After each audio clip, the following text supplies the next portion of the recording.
Good evening, everyone. Thank you for joining us this evening and for your interest in Belton ISD. The time is 6:15 p.m. and the Belton Independent School District Board of Trustees are now convened in a regular board meeting on Monday, July 21, 2025 at the Pittenger Fine Arts Center located at 400 North Wall Street in Belton, Texas. A quorum of board members is present. Note for the record that Mr. Rucker Preston will not join us this evening. This meeting has been duly called and notice of the meeting has been posted in accordance with the Texas Open Meetings Act, Texas Government Code Chapter 551. I want to welcome the members of our audience and our live stream viewers to this meeting. As the Belton ISD Board of Trustees, we are here to set goals, listen to reports from the superintendent, approve budgets, contracts, personnel appointments, and make policy for the district. This is a meeting of the Board of Trustees held in public. However, it is not a public meeting. Prior to this meeting, board members received information related to items on tonight's agenda. Agenda items may not necessarily be handled in the order listed on the notice. This meeting is open to all who wish to attend and hear the matters discussed. These proceedings are being live streamed on the district's YouTube channel and will be available for review in the days following tonight's meeting. For the video to adequately reflect the proceedings, I respectfully request that you please refrain from talking while others are speaking and that cell phones are on silent. Please rise for a moment of silent prayer or meditation.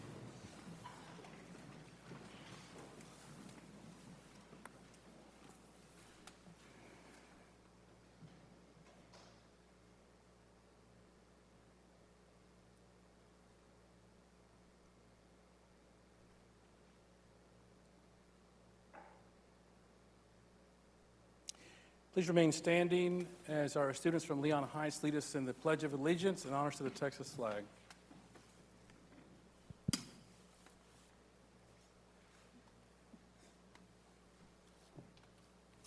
I pledge allegiance to the flag of the United States of America and to the republic for which it stands, one nation, under God, indivisible, with liberty and justice for all.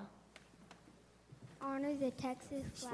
I pledge allegiance to the Texas, one state, under God, one and indivisible. Please be seated.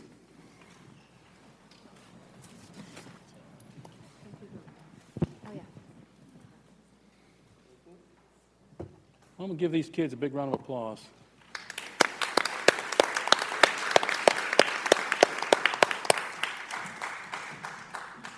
The first item on the agenda this evening is recognitions. We'll turn it over to the Communications Department to lead us in that regard. Thank you. It is a pleasure to be with you tonight. And first of all, we want to recognize our students who participated in the pledges tonight from Leon Heights. We have Ava Littlefield and Hayes Dubberly. Ava is going to be in 2nd grade, and her favorite subject is math. Her friends describe her as sweet, outgoing, and a little bit silly, but in the very best way. Hayes is going into 1st grade, and his favorite part of school is PE. His friends say he's funny, smart, and just plain awesome, and I think you will all agree. You guys were both awesome tonight. Thank you for being here.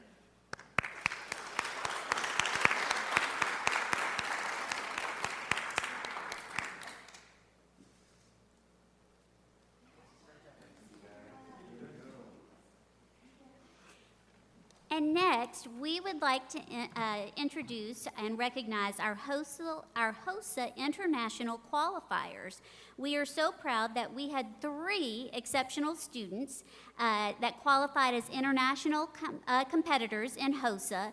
With us this evening is Olivia Gallant from Lake Belton High School, who qualified in personal care, along with Tristan Hernandez and Anya Janatha, who from Belton High School, who advanced in the categories of phlebotomy and research poster. These students earned their spots on the international stage by excelling at the National Leadership Conference. We also want to thank their sponsors, Stephanie Yarden and Mary Keaton. Congratulations. We are so proud of you, Olivia.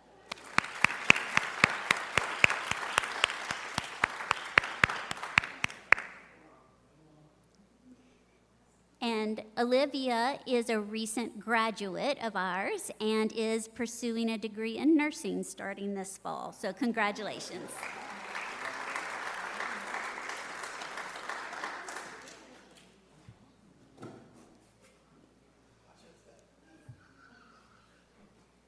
And our department showcase this evening, we want to recognize our exceptional custodial department. If you will come forward.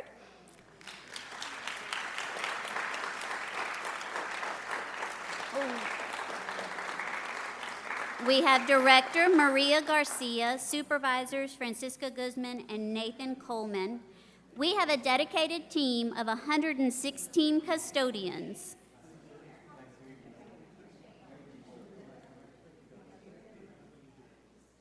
We have a dedicated team of 116 custodians who maintain, clean, and our 116 custodians maintain and clean 2 million square feet of space each and every day. They do an essential job. They are absolutely essential to our system and truly world-class employees. So thank you so much to our outstanding custodial department.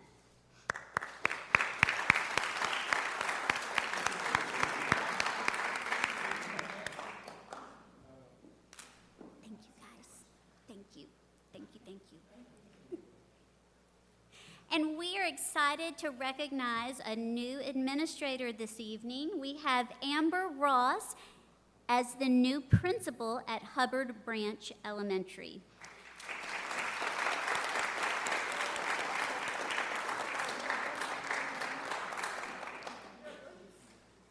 Amber brings more than 20 years of experience in education to this role. She joined Belton ISD just last year as assistant principal at Chisholm Trail, and she is known for her student-centered leadership, and we are truly excited to have you step into the new shoes of principal at Hubbard Branch. Congratulations.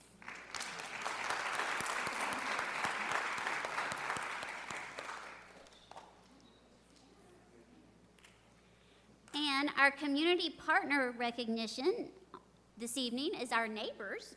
To our office, we have the Belton Education Foundation. Please come forward. The Belton Education Foundation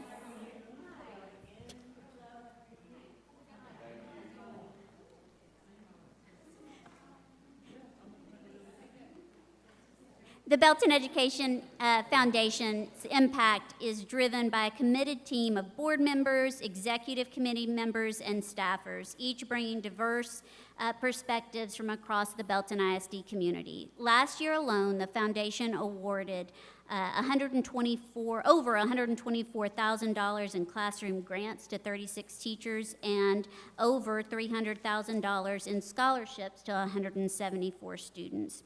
We share a commitment to fostering innovation and excellence in education, and we could not do what we do without the Belton Education Foundation. Thank you so much for being such valued community partners.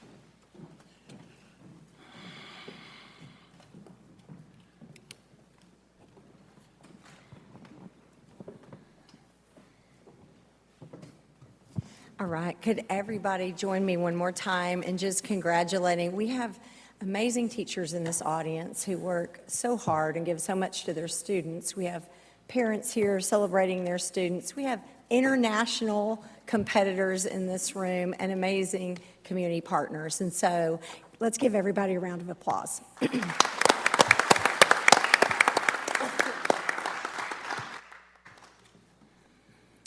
All right, now that recognitions have concluded, we'll take a short break to dismiss students and families, unless you want to stay for a long meeting.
Next on the agenda are public comments. Becca, do we have anyone? All right. Let's just move on to item 4. Action items. Consider, discuss, and take appropriate action regarding the 2025-2026 compensation plan. Dr. Golden? Yes, thank you, Board. Todd Schiller, our Assistant Superintendent for Human Resources, is coming to the podium.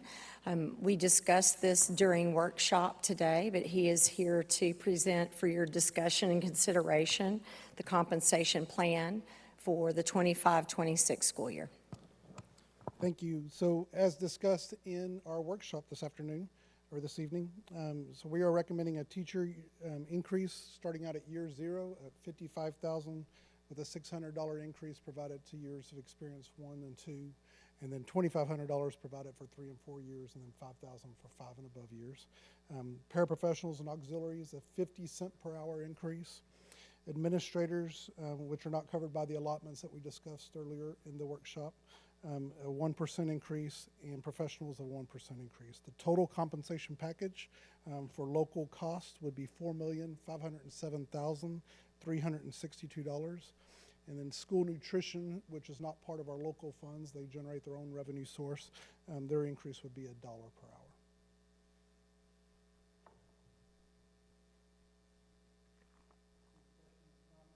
hour.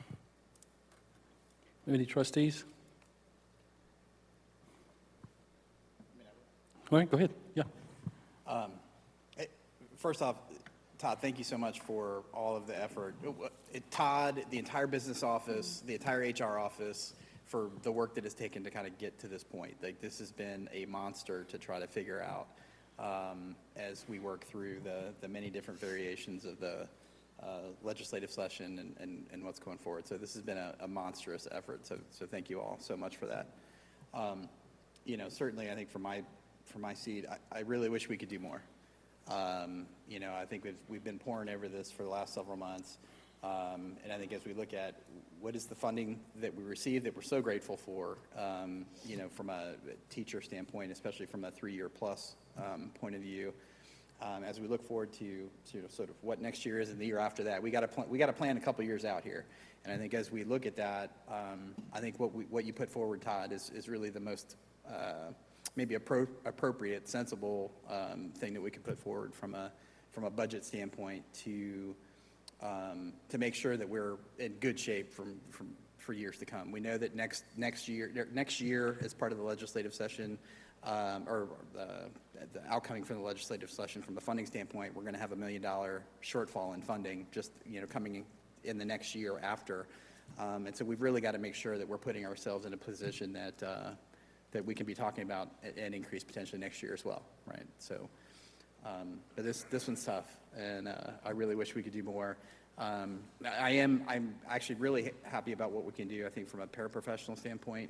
Assuming that what Todd just put forward goes through, I think the paraprofessional increase is a really important increase, and it benefits not only the paraprofessionals, but also the teaching staff, right? Because I think what the paraprofessionals bring is really support to the classroom teacher. And I think as much as we can shore up the stability of that group and make sure that we've got, you know, great people showing up day after day all year long to do those roles, it really does provide an exponential benefit, I think way more than the 50 cents per hour that we were talking about. It pays back way more than that in the benefit to the teacher. So assuming that, you know, this ends up going forward, I'm really happy that we're able to do that. Yeah, I think that's where I'll leave it for right now. Anyone else? Questions, comments for Mr. Schill? Yeah, Aaron? Just one quick comment. I agree. You know, I think Chris said it well. I wish we could do more, but I think it is important that we're fiscally responsible and conservative because we have to look ahead. And I know while we may not have a very in-depth conversation, I would encourage people to go and watch the workshop because it really, y'all did a great job of explaining this just so much more in depth. So I thought that was very helpful, everything that we were able to discuss and what y'all brought to us during the workshop. So I would just encourage anyone out there that wants to know more about the behind the compensation plan is to go back and watch that workshop because I thought it was really great and helpful. Anyone else? Comments, questions? Oh, absolutely. Yeah. Okay, just a couple of things. Thank you, and thank you, Board, for the discussion in workshop. A couple of things. While we're not presenting budget this evening, I think anyone across the state of Texas has heard about budget shortfalls in school districts, and I think everybody is thankful for the additional funding that came to public schools. For Belton ISD, as y'all also know, we have just spent about a year and a half and have cut $12 million out of our expenditures. We've also lost in about that same amount of time a little under $2 million in federal funding. And so as we're reducing and trying to bring down a budget shortfall, then we also face additional challenges with some of the federal funding being up in the air. And so I just want to reiterate Chris's point, and there's been a lot of work behind the scenes, and no doubt we're thankful to be able to give teachers an approximate, on average, 7% pay raise was so deserved. And our teachers, just the ones we talked to tonight and you saw, just scratch the surface of what our teachers do day in and day out. It takes amazing educators, teachers, staff, administrators to get kids to internationals, much less nationals, state, and to grow them academically. And so I'm just incredibly proud of how hard our staff works, and so our teachers are incredibly deserving of that. And so the 1% for everyone else may not necessarily feel great, but we're also trying to ensure that we are living within our means as a school district. And even in cutting $12 million out of expenditures, we're still potentially looking at a shortfall. We're not bringing you the budget yet. We still have some work ahead of us to do.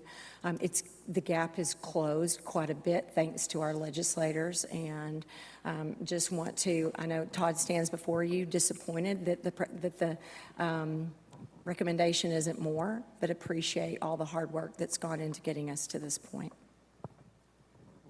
Anyone else?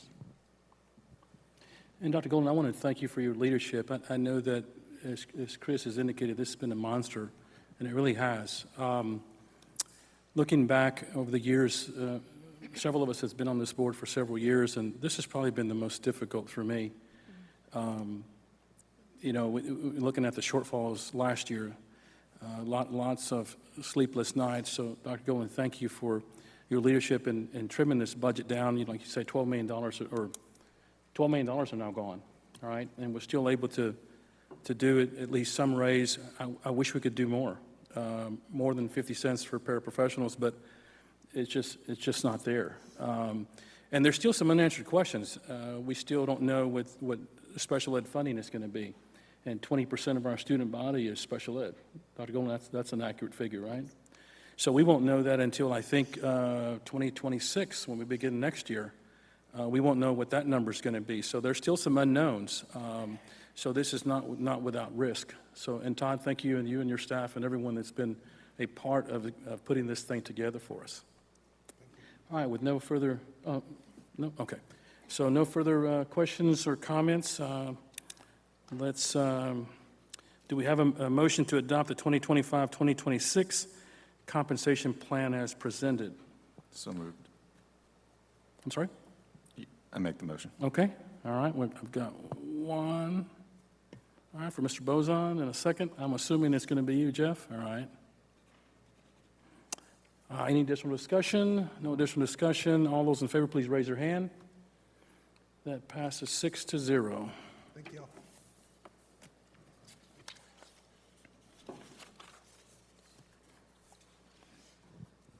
I move to item 4B. Consider, discuss, and take appropriate action regarding resolution to reimburse certain expenditures. Dr. Golan? Yes, thank you, Board.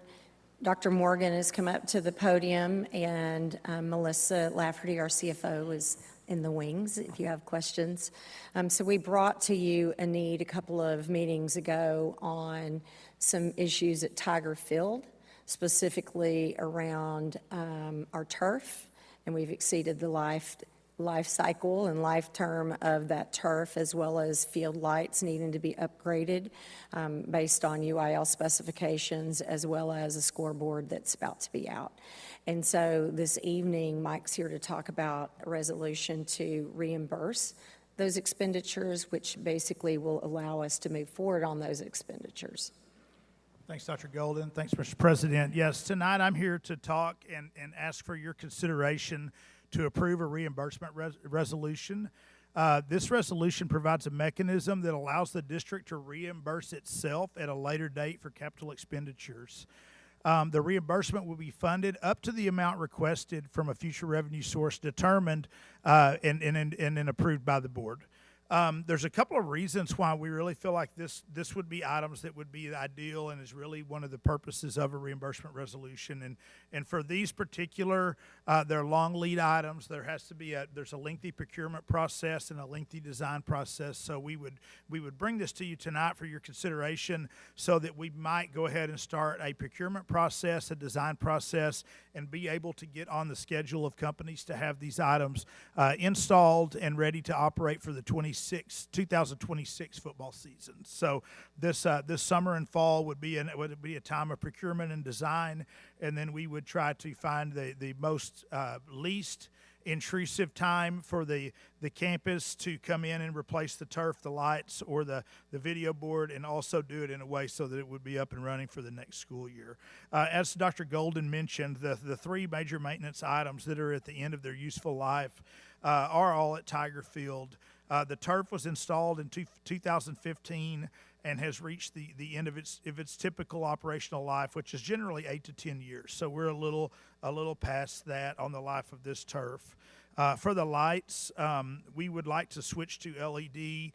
We did have a light assessment done on that facility in February of 2023.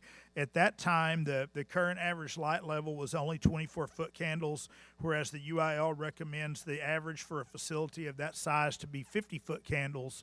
And so whenever you have that diminished foot candle capacity, it doesn't meet industry standards for glare and light level uniformities or those of the UIL. And then the final one is a video board. We're operating currently with a 15-year video board. Technologically, it is a little bit obsolete. It's hard to get parts. Fortunately, we have some really talented people on our technology and in our facilities team. But it comes with a cost of them being out there for hours on Fridays to make sure that the video board is good to go on a Friday night. So often, as you noticed, if you've been to an event there, you see several of the cells generally are not working or functioning properly. It's also become more costly to maintain just due to the aging components and just how often and how much time is spent keeping that piece of equipment running and operating. So tonight, we do ask that you approve the resolution expressing our intent to reimburse for these three capital projects for Tiger Field as discussed. And so I would open it up to questions or discussion at this time. Any questions or comments? Yeah, I have a few questions. So intent to reimburse, is that just for the bidding process and seeing how much it might cost, the design, or is that, I'm assuming that's what that is? No, it would be to complete the work, and then we would have several options within a period of time, either from future revenue sources, whether that be from operating expenses, whether that could be from a revenue bond, or if eventually the board in the future time calls for a bond, then it could be paid for out of bond funds as well. My next question is what's the pressure? If we're not looking for this until the 2026 year, why don't we just wait until the board calls those actions? Why are we needing to already be spending and reimburse if we're not talking about, I would assume, till doing it next summer? Yeah, it would be a process for these particular lead items. The lights probably to the least degree, but for the video board and for the turf, these are super long lead items, and we need to get on people's schedules now to have it installed next year, so it would be ready for the 26 season. And the way that these would be reimbursed, it sounds like, is one way or another of a revenue source, and that's what we've talked earlier on in a workshop of the revenue bond that takes the money from the different UIL activities, football, whatever, what else, the things that we charge for for activities? Is that mainly? That would be one consideration that we could use. Okay. Yes. And that there is a little bit of a history for us to use revenue bonds for these types of capital improvements on our athletic facilities, as is some of our sister districts in the area have done that as well, mainly for turf, scoreboards, things of this nature. So that would be an option that we could consider to reimburse for the cost of these projects. And then one more, this is not so much of a question as just observation. So we thank you to Dr. Golden and Mr. Skidmore for taking us out to the field and showing us that. I wanted to kind of do a walkthrough and see what we were talking about.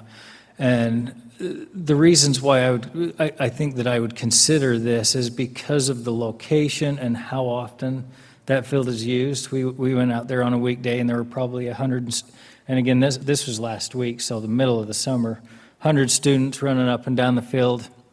And so that field is used.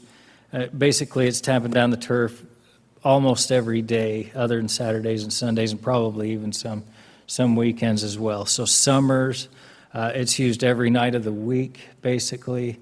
And so, you know, you'll probably be hearing there's some things as far as bonds and a lot of spending go that I don't agree with. But because of this one being used so much, being used by 2 high schools, and also middle schools will come and do track events there. I see this as a prudent expenditure, but you know, there will be some others in the future that I don't agree with. But because of the location and how often that is used for safety reasons that were discussed, you know, for concussions, you know, the padding gets worn out after 10 years. So anyways, that helped, I think, to do that walkthrough and understand this project a little bit more. But that's just some of the observations I had, so thank you. Thanks, Riley. Anyone else? Chris? Yeah, I mean, I think what this is really is a tool in our toolbox, right? And so we don't have to reimburse ourselves necessarily, right? But if we don't do this right now, we lose the option to potentially reimburse ourselves. So, Exactly. so this is a tool in our toolbox, and so certainly, like, I think this is good for us to have. It keeps all the funding options open for how to do it. Any questions for Dr. Morgan or comments? All right, no one else. Do we have a motion to approve the resolution expressing intent to reimburse certain expenditures as presented? Ms. Norwood?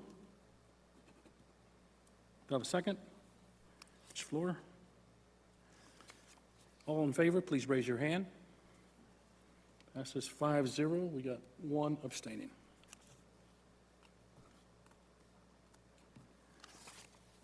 All right, moving on to item 4C, consider, discuss, and take appropriate action regarding resolution on participation of non-enrolled students in the University Interscholastic League activities. Dr. Golan? Yes, so Dr. Morgan is staying at the podium.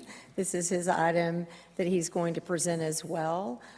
He's here this evening as a result of Texas Senate Bill 401 that does now require a conversation and action by the board regarding allowing or not allowing non-enrolled students to participate in UIL activities.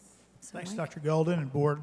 Once again, I'm here tonight to present an item for your consideration concerning participation of non-enrolled students in the University Interscholastic League or UIL activities. I do want to give a little background on this.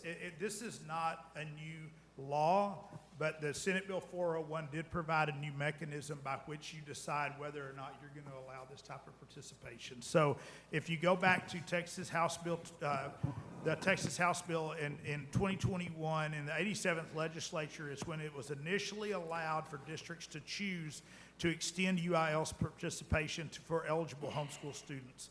And in that mechanism for that participation, it was an opt-in method. So the default was a school district was not going to allow it unless they chose to opt in. And then in 2023, with Texas House Bill 3708, an annual allotment was provided per UIL activity for participant of $1,500. So that was the second tier in this process. And then with the 89th legislature and Texas Senate Bill 401, which takes effect for the 25-26 school year, the law doesn't change. It's allowable if a school district decides to allow it, and there's still the $1,500 allotment. But what they did change was now the default is all schools will allow it unless the school board adopts a resolution or policy chooses to opt out of the policy. So really the law has continued to be consistent with what it was ever since 2021, but they have changed the mechanism by whether you're in or out and whether you allow it or whether you don't. I will go into some brief reasons why our administrative recommendation tonight at this time and for the 25-26 school year would be to decline offering UIL participation to non-enrolled students. This is an action that we have sought input on, and I will say that our fine arts, the director of our fine arts department, the director of our athletic department, and the director of our K-12 career readiness, which also oversees all of the CTE and the extracurriculars involved in those programs, have all asked that be their recommendation at this time as well. And I will go to a couple of reasons why. As I stated earlier, this has been a law that's an allowable activity since 2021. Yet, for the 24-25 school year, only 46 public and charter schools in Texas allowed this activity. That's a little under 4% of the over 1,200 public and charter schools in Texas that serve 5.5 million students. So we also, in polling local and regional schools, we do believe that this recommendation tonight is in alignment with all of the 5A and 6A schools from the McLennan, Bell, and adjoining areas. So we have talked to most of the other similar school districts, and we believe that this is going to be the ones that haven't taken action already or have not put it in policy already. We do believe that their intent may be similar. There's a few reasons why. One is we have thousands of students involved in these programs from 7th to 12th grade in extracurriculars. Each one of those students have to have their academics monitored. They have to meet credit. For high school kids, they have to meet credit eligibility standards to begin the school year to be eligible the first 6 weeks, and then they have to meet eligibility standards at 6, 9, 18, and 27 weeks to remain eligible through the school year. It's a pretty engaging endeavor just to do that with the thousands of students that we currently have in these programs, but now you would be talking about adding an unknown quantity of students that each one would have to go through an individual evaluation process of these credits and grades to make sure that they're aligned and make sure that they're eligible. And one of the things, particularly when you get to varsity level competition or state level type competitions, there are consequences if there are any type of ineligible participation, and there could be team consequences, there could be forfeitures, and then obviously there could be consequences for the coaches and sponsors and staff that are responsible for checking that eligibility and making sure they do it correctly. There's also some of the UIL requirements that become a little bit more of a challenge. The residency requirements, 15-day rule, those types of things, but really there's a whole set of rules that have always been for non-school participation, and one of those is under dual participation restrictions. So there would have to be the potential that if a non-school participant participated in one of our programs and then also participated in one of the non-school homeschool leagues and things like that, there could be some oversight challenges to following that, and then some consequences for us from a UIL standpoint if those conditions weren't met. And then another concern that, as we've talked with our staff, is just we would like to get a little more information and see how things go. We feel like there could be some challenges around academic behavioral attendance standards and basically operating under our code of conduct student handbook, but also the team dynamics and culture, that the shared experiences that kids who are at school all day together get in late from a trip and have to be at school at 7:45 or 8 o'clock the next morning. The types of things that are done throughout the school day, the shared study halls and all those sorts of things, that there could be some impact on team dynamics and culture because of the shared experiences during the school day with kids enrolled in the school participating in a tight-knit team. So we would say for what we would really like to do is to take some time for a more thorough evaluation. From our understanding, this will be an action that has to be done annually, so we will have to come back with a recommendation each year. But for the 25-26 school year, we think that we would like to assess the long-term implications of Senate Bill 401. We would like to look regionally and statewide and see if there's a significant shift in schools that allow homeschool participation, which has been at about 46 for the last school year out of over 1,200 schools. So I would say I would open this up for discussion and to answer questions, but we would ask you to consider the resolution that requires by Texas Senate Bill 401 for us to opt out of the requirement to allow non-school participation. Any questions for Dr. Morgan or comments from anyone? Okay, well presented, Dr. Morgan. Looking at my motion here, it says, do we have a motion to approve? So, Dr. Morgan, state again what you're requesting. We are asking to approve a resolution, and in that resolution, we are declaring that Belton ISD will opt out of allowing non-school participation for the 25-26 school year. All right, do I have a motion to approve the resolution as presented by Dr. Morgan? Mr. Flora, I have a second. Ms. Bass, all those in favor, please raise your hand. That passes 6-0. Thank you, Dr. Morgan. No? Oh. All right, so we have 5-1. Thank you. Thank you. Sorry, Mr. Bolden, I thought you had raised your hand. Okay, moving on to item 4D, consider, discuss, and take appropriate action regarding resolution to claim a good cause exception regarding Texas House Bill 3.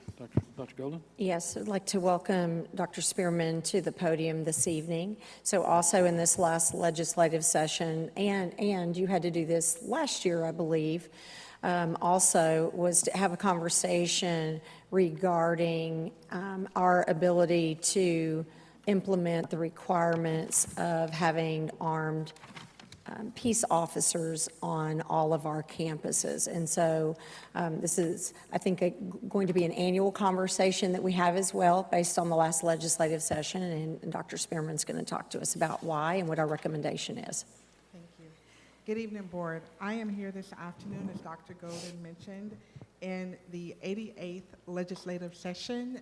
House Bill 3 required for us to consider a good cause exception if we were not able to fund having a peace officer on each one of our campuses each day. We had the option to consider a school district peace officer, an SRO, or a commissioned peace officer who was serving in the role of security.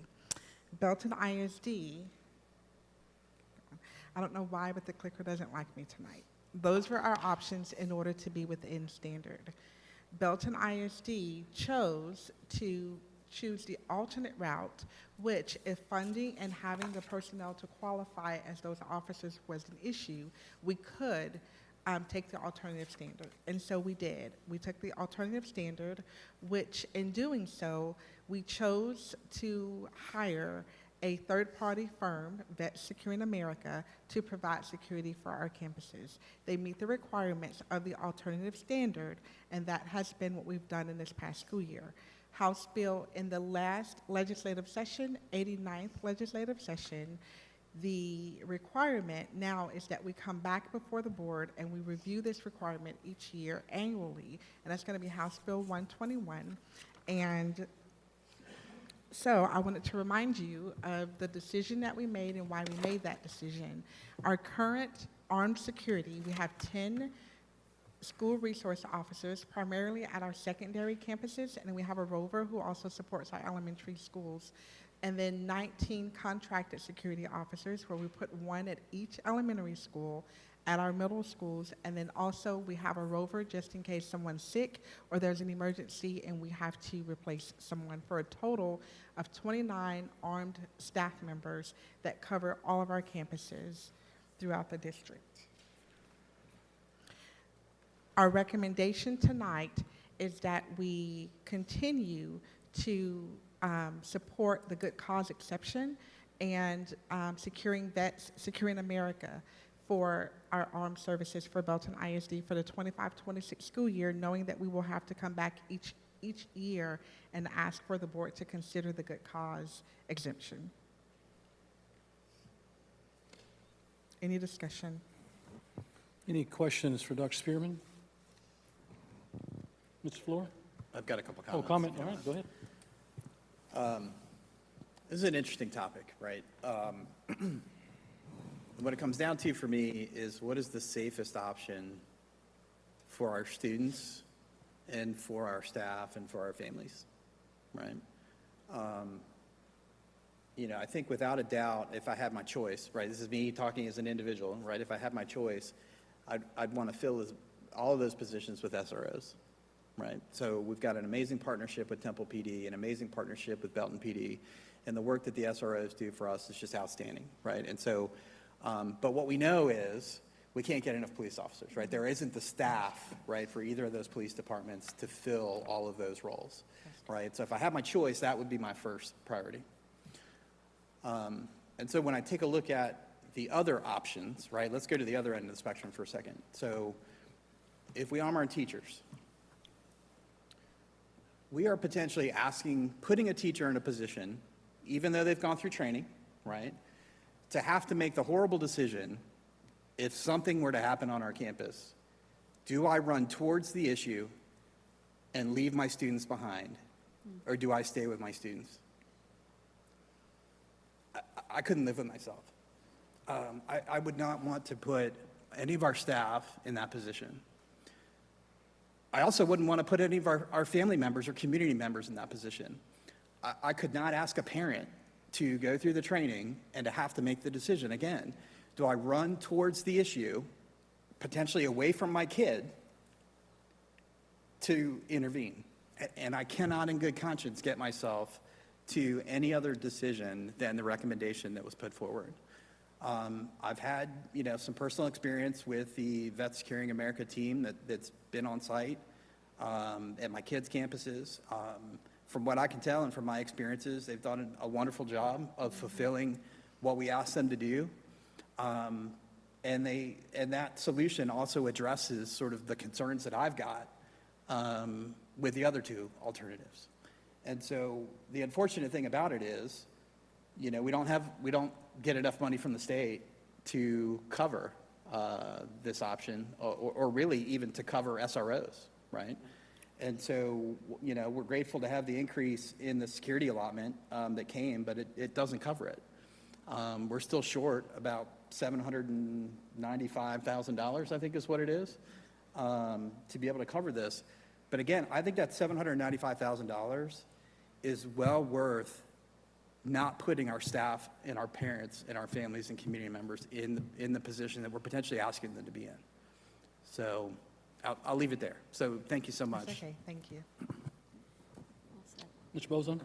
Yeah, I've had similar positive experiences with Vets Securing America. Can you speak generally to the feedback we've gotten from our teachers and parents and administrators on campus? Absolutely. So each year we conduct safety surveys, and we also conduct the Student Safety Summit. I had to say it correctly because we have two different safety summits. We have the Student Safety Summit, and each year our students tell us how adding them to our campuses has made them feel safer.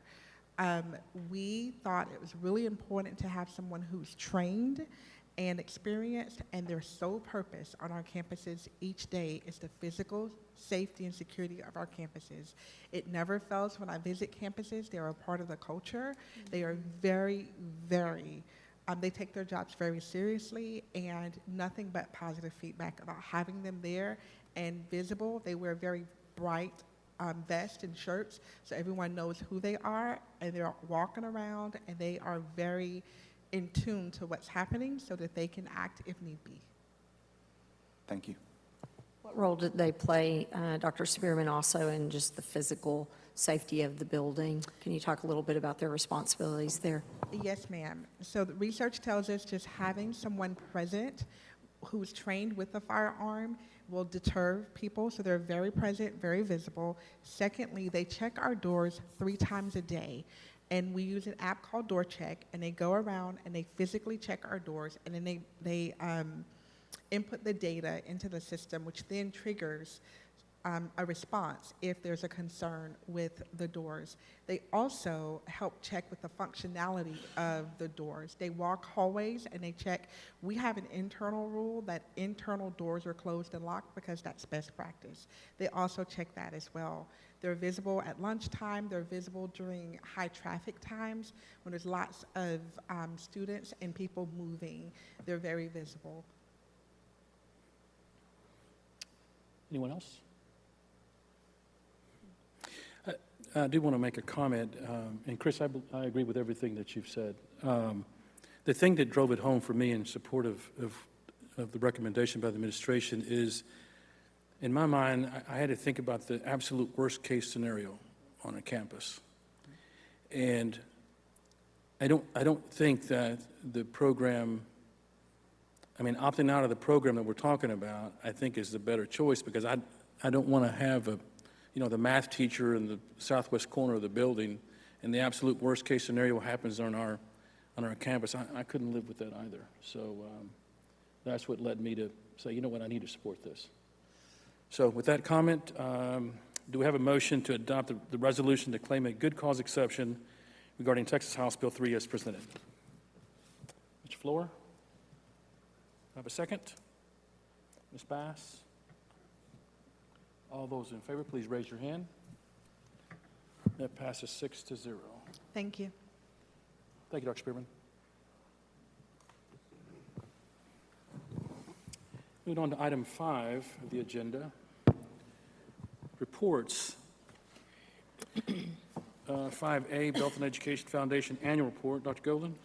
Yes, so I'm really proud to introduce 2 incredible women who are really giving so much of their time to support our students. The Belton Education Foundation is an organization that is so completely aligned to our goals as a district, as well as something we value very much, and that is that the engagement of our community enhances the educational experiences of our students. And so this evening, we're going to hear from Ellen Burnett, Board President, and our new Executive Director of the Belton Education Foundation, Kim Pimento, to give you your annual update. Hello, Board. Thank you for having us. My name is Ellen Burnett. I am the Board President of Belton Education Foundation, and all I am doing tonight is introducing you to our new Executive Director who's going to give the annual report. So without further ado, this is Ms. Kim Pimento. Hello, I think I've told everybody just how grateful I am to be here, and I'm so excited to I've gotten started and kind of get my feet wet, and this was the best assignment I think I could have had, because I had to dig into things to kind of find some of these numbers and how they were calculated and things like that. So if I'm wrong, just correct me. I can take feedback, so here we go. So it was, I don't know if do I have a clicker or a point it? It was founded in 1992. The mission is to just totally serve the Belton Independent School District with grants and scholarships for their children. And I spoke for a long time with Mr. Jay Taggart, and he was fundamental in getting it started. And what was so wonderful about him was that he went out in knowing that we needed to be a self-supporting foundation, not just supported by grants and outside contributions. He went out and set it up like a collegiate they call them development departments now. So I think he did a great job in setting up such a wonderful foundation that is so totally self-supporting, and we have over $1.4 million in assets. So I just think that I think we all should be applauded for what he did and how we've all carried that out. So our foundation is all voluntary board, and I think that's phenomenal to think that they've been going on since 1992 with a voluntary board. 25 board members, 7 executive boards, and we have 2 advisories. One is our superintendent, and one is one person that sits on the school board.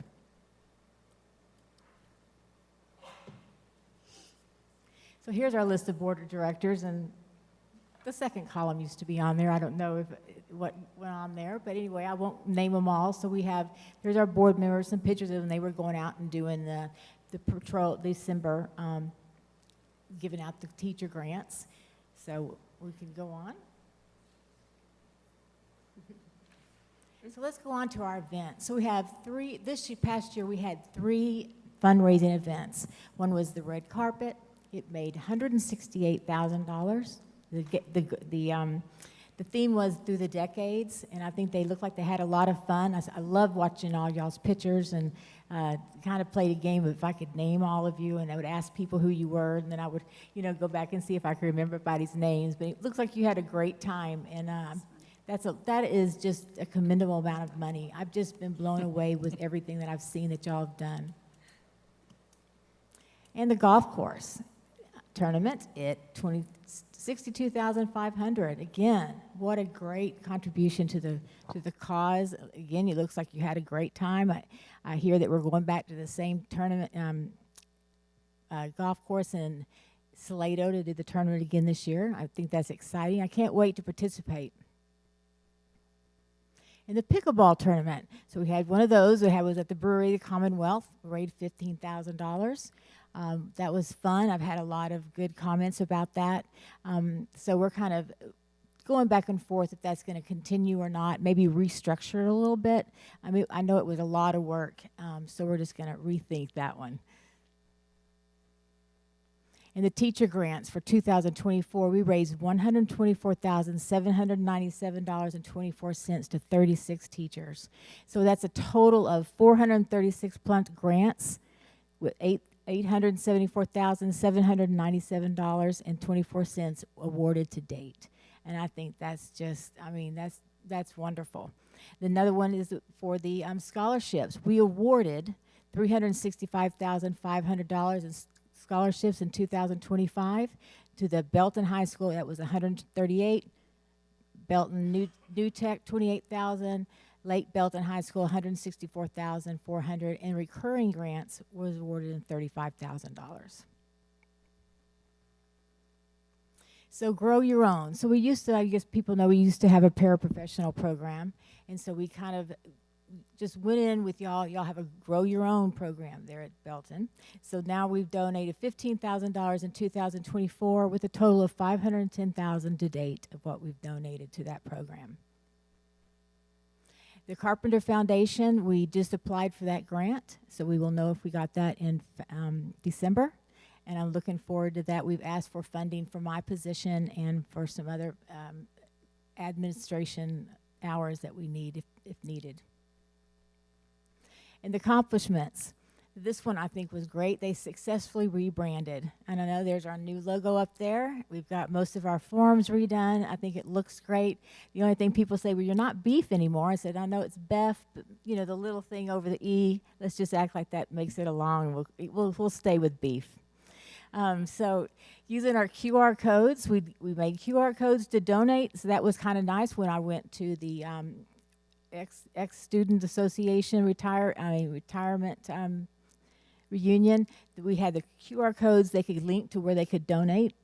That was neat. We're also going to do some of those on web pages, and always have our link on our web pages and for our social media as well.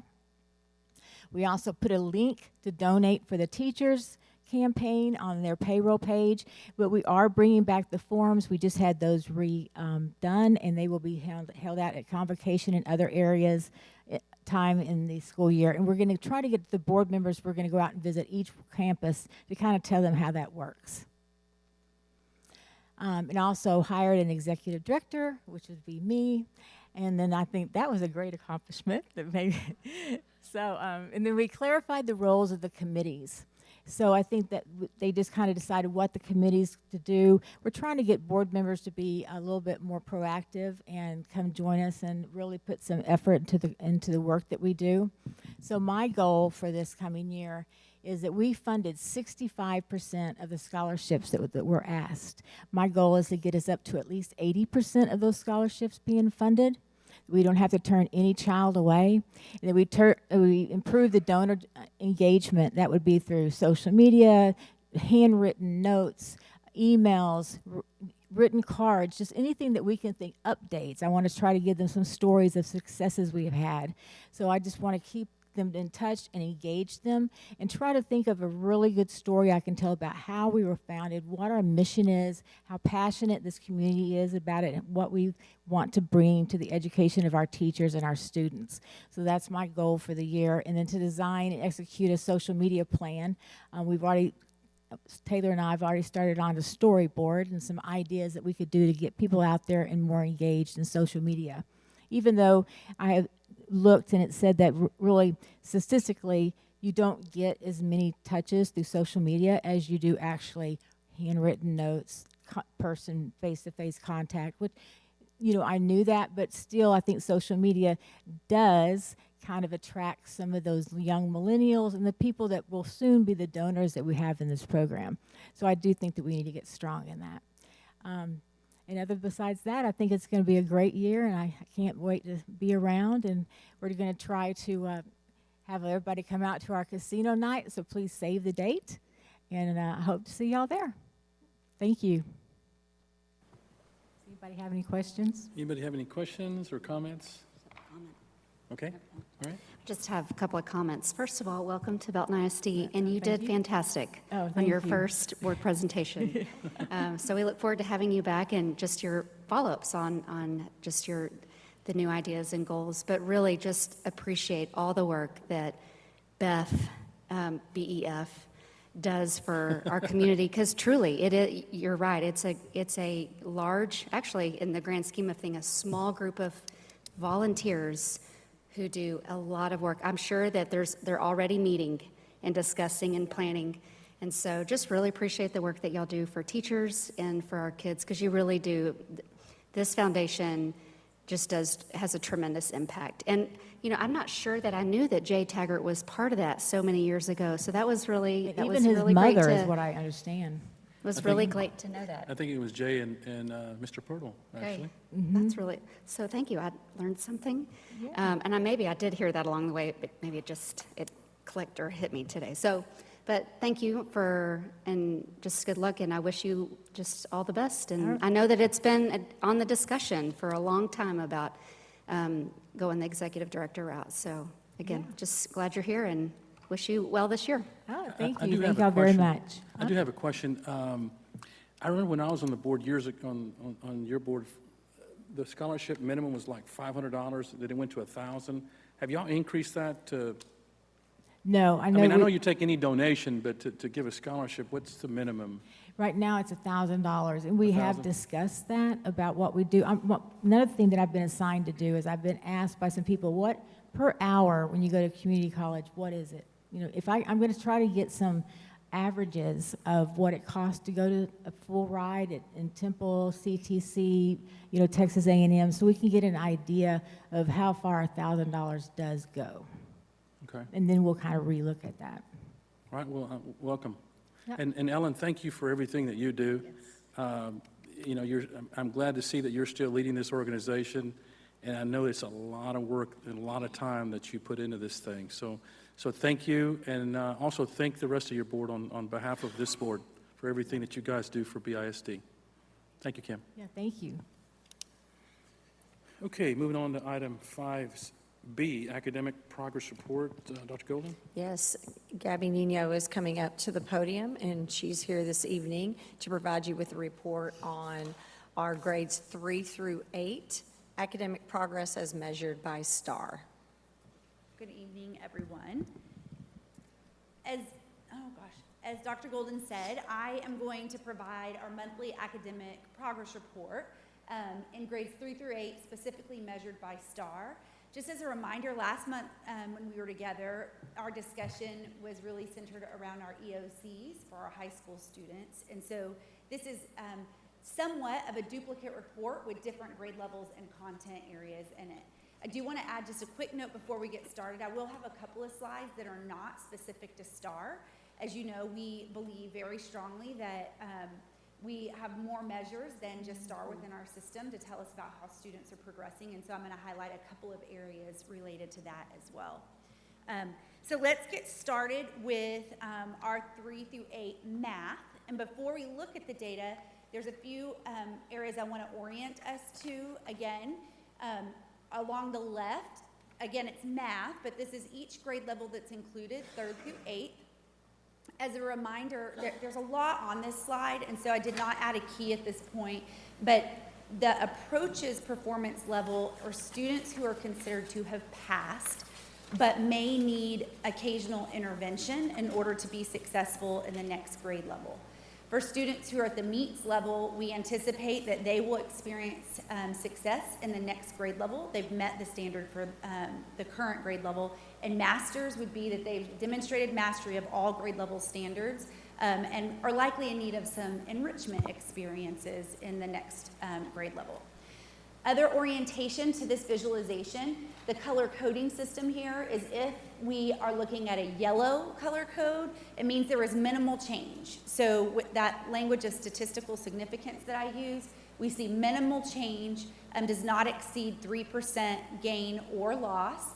Anything that's in red would mean that we saw a regression there, and anything that's in green would say that we showed growth above the norm. So we want to look at those further from the norm areas and ask some really good questions. So our 3rd grade students, we did see a change in their performance level at the approaches level. We saw a decline there, and as you may or may not recall, we have been very concerned about the achievement level of our 3rd grade students in math, beginning actually at the end of 2nd grade. One reason is because of the impact of the pandemic in their very early years between pre-K and kindergarten. But when we dig in deeper to what these students are experiencing challenges with, we see some numerical fluency challenges as a trend and have done some pretty significant instructional shifts, and we will need to continue to monitor and put supports in place for this group of students.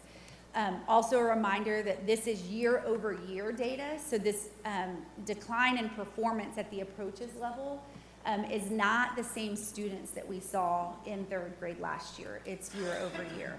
But I do want to note that we did see an increase in the percentage of students who are at master's level there.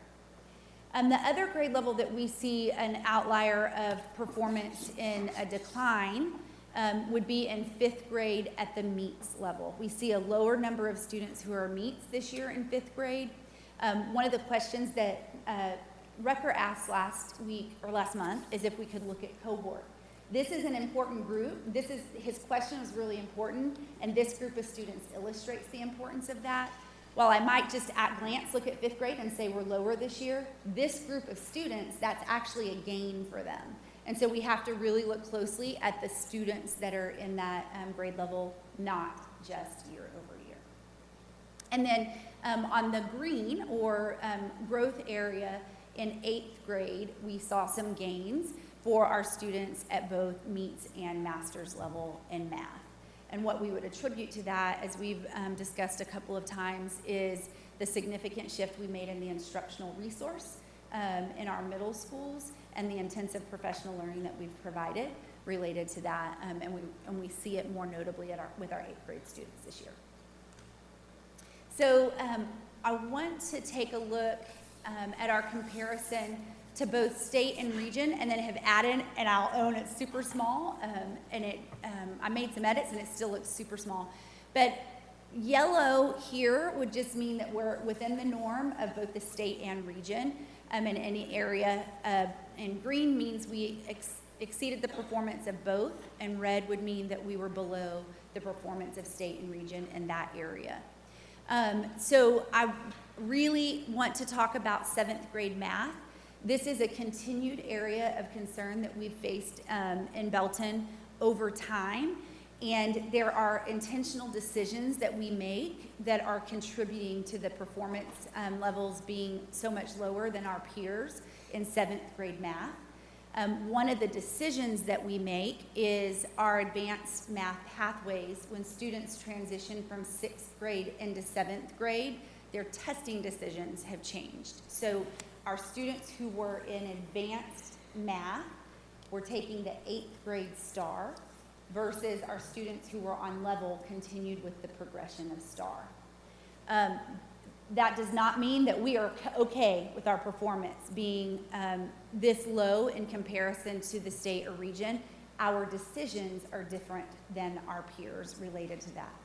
Okay, just to be clear, Gabby, so seventh grade students across the state of Texas, it's a district's decision on which assessment they are administered.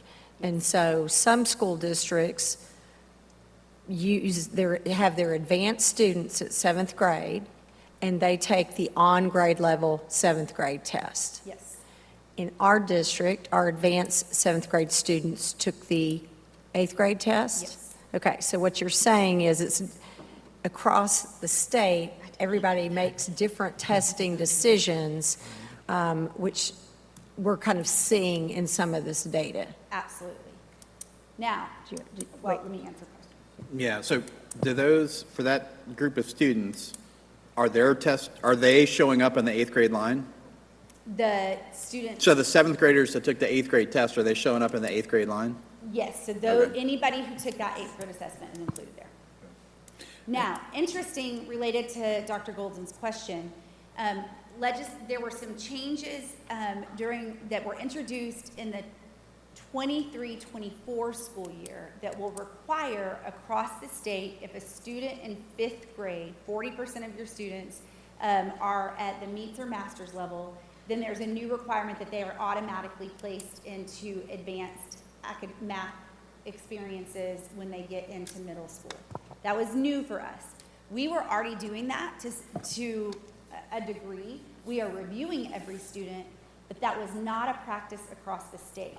And so this year, and we had the opportunity to take part in the committee, there was a committee review of advanced academics at middle schools. And what was uncovered at a state level was not only did we have discretion to make our own testing decisions, so there's quite a few discrepancies across the state, but it uncovered that many districts across the state did not have an advanced pathway at all for students. And so there was some action taken as a result of that committee, including something that our teachers and team are happy about. We had the advanced pathway developed, but we didn't have specific standards for that pathway. So for the 25-26 school year will be the first time we have available to us TEKS for advanced mathematics in our middle school classrooms. So that's a win for us, and there's implications for that. There also will be shifts in the percentage of students taking the shift in percentage of TEKS allocation now gives us guidance as a state. So we've made a decision that moving forward, because of those standards, we'll have a better balance of the TEKS in our seventh grade classrooms, and our students will take the seventh grade test moving forward because we now have advanced standards for seventh grade students. Does that make sense? It's super complicated. But we're making a system change so our students will take the seventh grade test moving forward because we have standards for them now. Gabby, did that happen in any other grade level where like a fifth grader takes the sixth grade or?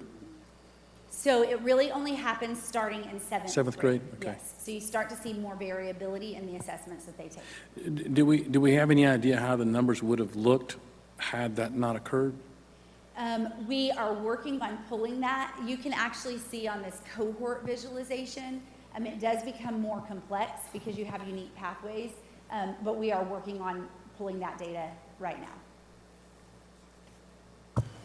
Do you think there could be a correlation between testing harder and possibly, teaching more difficult subjects in seventh grade, and then it looks like eighth grade is bumped up? Yeah, 100%. I feel that way. And there's some nuances to the seventh grade math test as well. I don't want to negate the decision that we make, but it is very well known that the seventh grade math assessment is the most challenging math assessment that students experience. It is the one where they also don't have access to a calculator. And so on our other math assessments, students have access to a calculator, and on that one they don't. So yes, there's rigor of instruction, but there also are testing differences at seventh grade with standards as well. Because of that correlation, now if we go back and have them tested at the seventh grade level, would you imagine that could I mean, yeah, the 7th grade level might kind of even out, but then will the 8th grade level be able to maintain, hypothetically speaking? Yeah, so your question is really highlighting some of the implications for us as a system. I anticipate that this data will look different next year, and it would be really easy for me to step in front of you and say, oh my gosh, we have these gains. What I anticipate is that we'll see leveling out, and the numbers will look like gains if we let it just look like that. But the reality will be it's leveling it out. That also means that with a shift in the standards exposure, having advanced standards now, we are going to have to make sure that we are maintaining rigor or increasing rigor, or we'll see a negative impact in other grade levels. It's a very insightful question. Okay, let's take a look at, I'm going backwards, I apologize. 3rd through 8 reading. Again, same color coding. Where we saw a change in 5th grade in math, we saw a negative change in data there. We see a gain in 5th grade reading. In 6th grade, I'm so sorry, we see a dip in the student performance in 6th grade reading. I want to highlight something here with our 6th grade students. We've talked about the implications of the ECR assessment over time.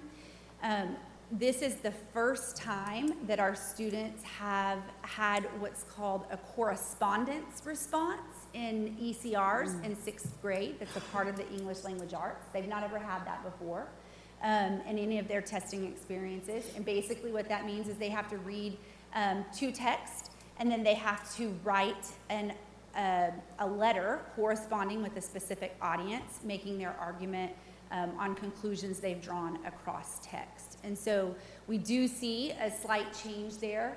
And again, we see an increase in the number of students in masters, but we saw a dip in the number of students at meets level. And then if we look at 8th grade, that's an outlier in language arts, gain at the meets level as well.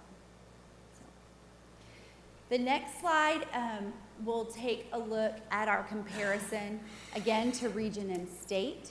6th grade approaches is the area that we see a lower performance of our students compared to the region and state, just in that approaches range. And so, of course, I dug in there a little bit more, and that's where I learned about the ECR. This is the first time that we have seen that type of prompt for our students in that grade level. We are seeing some strengths across the board in 8th grade, both math and literacy, where we see some gains there. And if you take a look at the cohort charts, you'll see that for that group of students, it's a higher level of performance than we've seen over time as well. In science and social studies, as you can see here, our approaches performance at 5th grade. We see some gains there. This is not a grade level that it is year over year is what we're always able to look at here. We don't have cohorts. It's a standalone grade level in elementary where students are tested in science. In 8th grade, the students are tested again, but it's 3 years later, so we don't have cohort data to follow there. We saw a reduction in students who were at the master's level in 8th grade science. What's interesting about data analytics when you're looking between approaches, meets, and master's level is you can see some interchanging of numbers. So if you see the 4% reduction in masters, we also see a total of a gain in 3% and 1% at approaches and meets. And so what that means for us in these grade levels is that getting an item analysis to really look down to the specific questions and standards that were measured will be critical for us. We just got that data in on Thursday, and so our team is digging into that as we speak. We establish, I didn't talk to you about the comparison here. 8th grade science, while we are comparable in approaches and meets, our master's performance is slightly below the region and state in 8th grade science. not in the other areas of approaches and meets, but we do see that in the master's performance level in science. Related to STAR, as you know, we set targets when House Bill 3 rolled out, it was a 5-year target that was established, and we come back to review our progress on those annually. We only set targets based on STAR in 3rd grade math and reading. 3rd grade, as I shared earlier, the group of students that we're serving in 3rd grade who just are now rising 4th graders, we have continued to see some academic challenges specifically in the area of math, and we did not meet our target for House Bill 3 in math. I will talk to you about our action related to that as we get to some conclusions overall, but we did not meet our target in 3rd grade math. We did meet the target in 3rd grade reading for House Bill 3. I will tell you 3rd grade reading, we have more analytics for literacy right now than we do other areas. This is another area where the extended construction response played a significant role in student performance across the state, not just in Belton ISD. 84% of students across the state scored between a 0 and 5 out of 10 possible points on extended constructed responses. And at 3rd grade, that's 18% of the students' overall score. So we see that extended constructed response is impacting students all across the state, including us, but we did meet our target. Because it's a robot grading it. Mm-hmm. Here is where we go beyond STAR that I think is really important for us to note. We set early targets before 3rd grade. We feel that we have to have the targets in place in order for us to meet the 3rd grade standards. And so we set targets using STAR Renaissance for our students beginning in kindergarten with the targets that we want them to meet in order to be ready for 3rd grade, where we want them ready to read once they get to 3rd grade.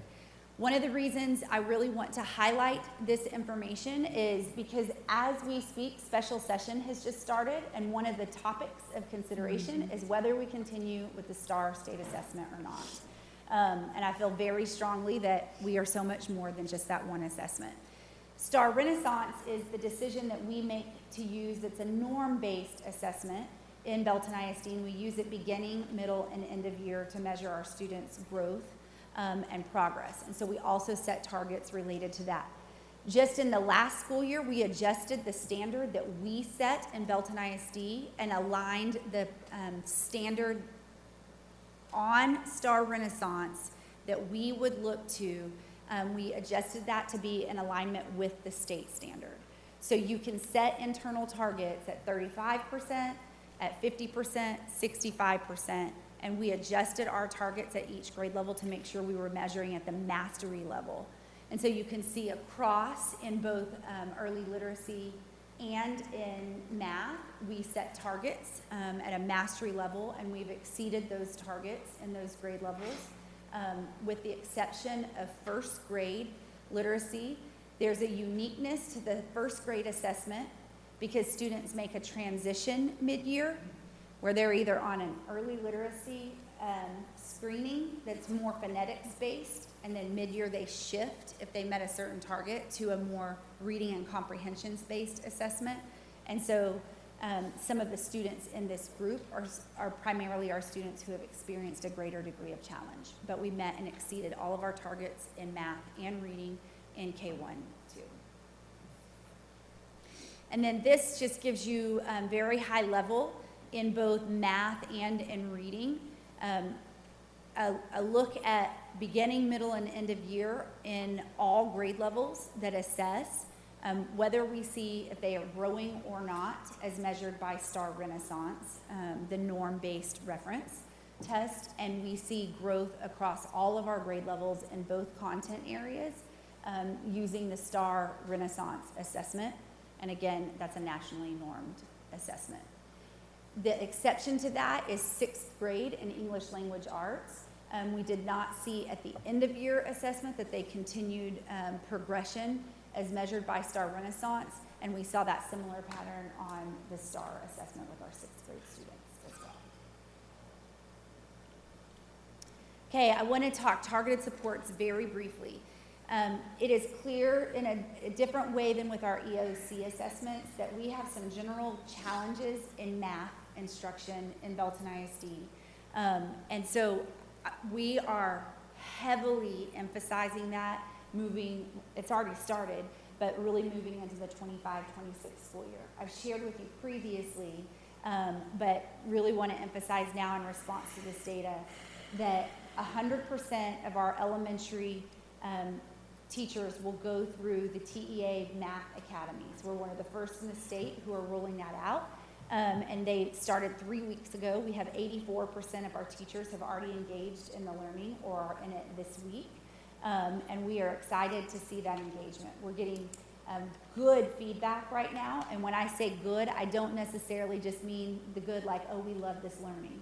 We're getting good feedback around the learning that needs to continue throughout the year.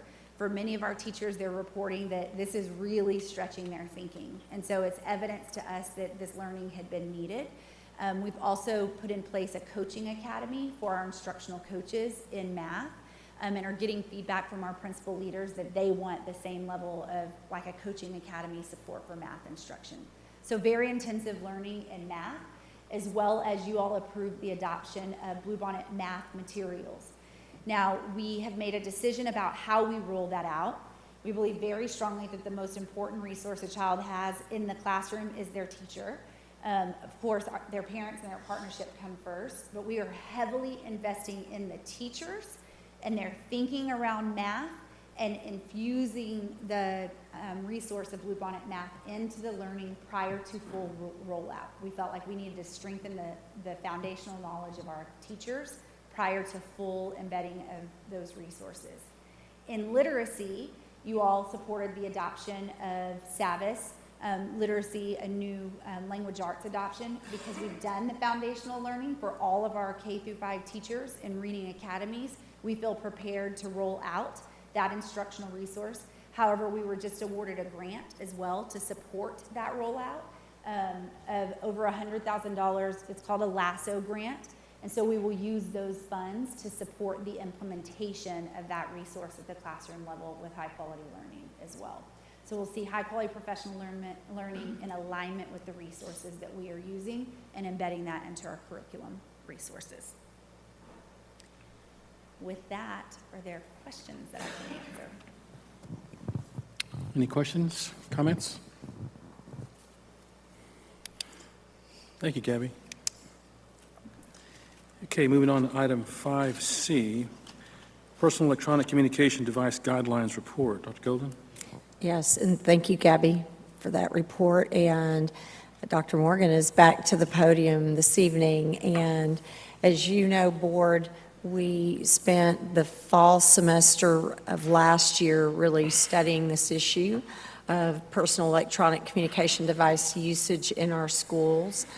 Sought a lot of feedback and input from a variety of different stakeholder groups, and then we brought to you our recommendation and implemented that recommendation in the spring semester. So Mike's going to talk to you about, he conducted another survey at the end of the year just to get perception of implementation, and so he's going to share some of that data with you as well as talk about some changes in recent legislation around this topic. Thanks, Dr. Golden. Board, I'm really excited about this because we did engage a lot of stakeholders, and we did our first initial surveys about a year ago. It was end of July. We reached out to parents and teachers first, and then we had some in-depth conversations with principals, assistant principals, and students. So we really had 5 key stakeholder groups that kind of contributed into the discussion last year around revising our stakeholder guidelines. And one of the things, and this is a slide that we showed you back in the fall whenever we were making a recommendation on what those guidelines were going to be, and we started to communicate it out to our community. And without going through all of the guidelines again, I will say that I'm very pleased that they align very closely with the legislation that was passed. We did have... We did see this as a priority item, just as the legislature did as well. And I'm thankful for a couple of things. Number one is that we implemented our policy from kindergarten all the way up to 12th grade. So I do think we had really good feedback, and if you look at an elementary level, had really good grip. And even in the middle school, and I'll give you a piece of data later that kind of lends itself to that a little bit. And the second thing was that the legislature and ultimately the governor signed it into law that set kind of clear and similar expectations for all schools statewide. So I think there were a couple of wins, not only of us implementing prior, but also for the legislature to take the action they did, because we did think this is an important law, and we did think it was a priority item to try to minimize the impact of personal electronic communication devices on our instructional time. And so you can see here we had statistically valid samples. We had over 300 teachers, which is almost a third of our teachers that responded to our survey, about 510 parents, and 302 students. And we only surveyed our secondary students. We didn't survey our elementary students at the end of the year. And you can just see, and I put in italics kind of the biggest themes that came out. We had 207 comments from teachers, and you can see that they really feel strongly that we need consistent and strict enforcement of the policies. We need clear communication and shared responsibility among stakeholders. I think you'll see in the data a little later, while overall the data seems strong for our first semester of implementation, consistency across all areas is something that will be a focus for us. And then for parents, they were really concerned about consistent and firm enforcement, and clear communications and accountability for all involved. And there were comments in the 98 comments from parents around students, teachers, and parents all have a role in consistency of these expectations. And then for students, students were a little more interested in flexibility, and they were also in diminished restrictions. So that was kind of something that was really on our students' minds at the end of the school year. I'm going to go through these data points fairly quickly, but I do want to show areas where we do feel like we will need to get stronger and get better, and in areas where we did pretty well. Overall, the data for how well the guidelines were communicated prior to kickoff on January 8th, teachers 96%, parents 92%, students 91.7%. We felt like that of the strengths of what we did last year, that it was communicated well, we were clear about the expectations, and people knew when they started and what was expected once they got there. And you can look at these. This is took on about teachers and parents, about how consistently do students at your school or your child's school follow the guidelines. And so we had about 75% for teachers and about 70% for parents. So that would obviously be an area where we want to improve, that we want our teachers to observe more students following the guidelines, and we want our parents to have more confidence that the guidelines are being followed. And then when we talked about how consistently the staff enforce the personal communication guidelines, really for that one, we felt like there's a strong correlation here that teachers and students were about on the same page. Teachers, about 91% of teachers either very much agreed or somewhat, it was very consistent or somewhat consistent, with only 9% saying it wasn't consistent. And for students, we had 93% said it was very or somewhat consistent. Parents, once again, one of the areas for improvement this year will be to make sure that we find ways to communicate better and make sure that that parents have some information on the enforcement of our personal electronic communication guidelines. And then as you look at this one, this is just a student question that we had about asking from a student perspective, have the consequences been consistently applied?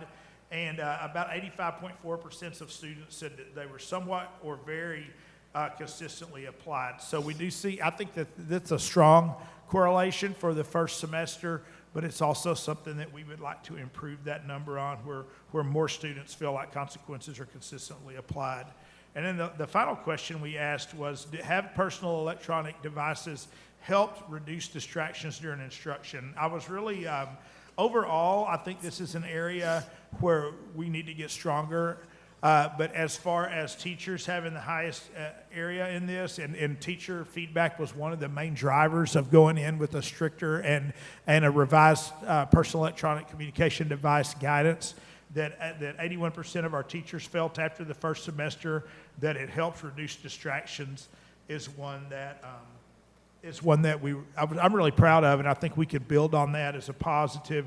Once again, with parents, we saw our parent response a little lower than our teacher response, and then this one is probably the one outlier in all of the data, and this is the one where it's flipped. And students, about 67% of our students did not feel like it reduced distractions during instruction. So that's the one outlier in the data that we collected. I won't go into a lot of specifics on this, but in overall trends, when we do comparative samples, not samples, but comparative data from our discipline reports of the period before we introduced the new guidelines and after, we did see, just in general terms, about a 10% decrease in overall referrals. We saw a decrease in serious offenses, about an 8% decrease in students with disciplinary incidents. So that meant not only did we see overall referrals go down, but we saw 8% fewer students who actually had a referral written on them during the second time period, and then increased accountability for inappropriate cell phone usage. So if you go back to the how consistently the staff enforce personal communication guidelines, I think this one kind of ties back into that, because we had over 1,170 referrals written for the PED guidelines, and so the majority of those were at the high school, and we did have high schools make a decision to go ahead and do a disciplinary referral for the first warning, so that we did see a little bit of an inflation there, and I think that was a good decision. It got it on a quicker track to get to the second, third, fourth consequences for repeat offenders. But I do think that saying that we had over 1,100 referrals for violations of the guidelines meant that a majority of our staff took it seriously and applied the consequences. We just have to get more consistent throughout campus to campus and grade level to grade level. And so tonight, this is the part of the conversation where I would have told you, based on the feedback we've gotten, here are our recommendations. But as you know, and as I mentioned earlier, Texas House Bill 1481 put into law some requirements that I do feel like align, but we're still waiting on a little bit of guidance, and I'll discuss that a little more in a second. So what a school district does, we really have two options. We can prohibit cell phones altogether and say that students are not allowed to bring personal communication devices to school, or we can designate a method for the storage of the personal communication devices while a student is on school property during the school day. And so we, in alignment really with what we were trying to do with last year's guidelines, that's the one, based on feedback from our parents, one of the biggest concerns from parents was the ability to get a hold of their children and communicate with their children in any potential emergency. So right now we would opt towards the second method of designating a method for storage. In this section in the law, very closely aligned with how we define a personal communication device. It's all of the different ways that someone could communicate: telephone, cell phone, smartphone, flip phone, tablet, smartwatch, radio device, paging device.